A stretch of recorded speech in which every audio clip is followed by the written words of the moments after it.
Damn, Missy Mari got beats.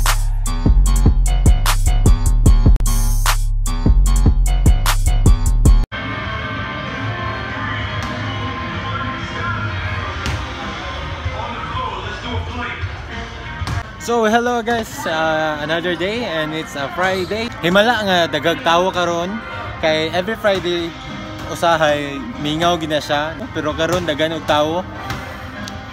No.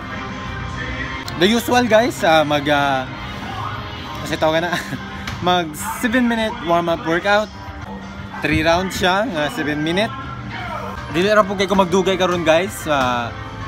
Dali ra kay nako nga workout karon. Circuit lang siguro ko. After the circuit, 5 rounds nga circuit siguro or pila ni ka balikan nga circuit. Lakaw na din ko kay napag date. Mag-date ako sa kong uyab. Dili pwede nga permintir ako mag-workout no. So siguro akong kaon dili na kay parehas ko sa una nga nagkuan ko sa akong kaon para sa akong diet. Karon nag-hinay lang ko kuan sa akong kaon.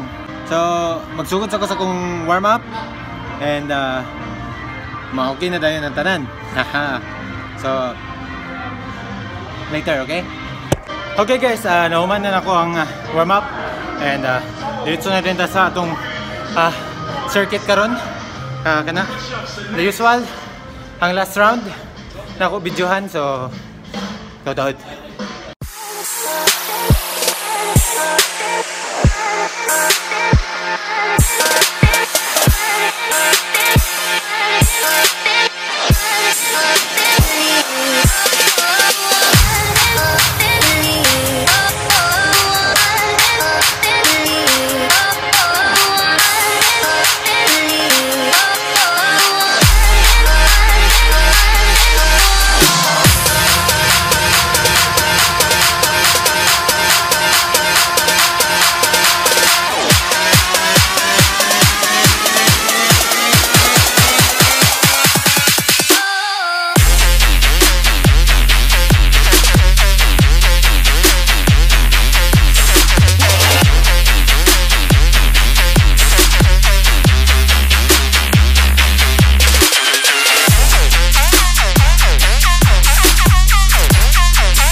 Okay guys, 10 rounds ako taman karon and 15 rounds mag-unta siya pero naman ko ko'y lakaw. Tama na ko 7 rounds karon. So dira na ako manon akong workout karon guys. So don't forget to like, share, and subscribe to my YouTube channel. Link is just down in this corner here. So kadush, see you in the next video and bye. Dili day kalimtan ang kwan abs workout or core. So abs ako.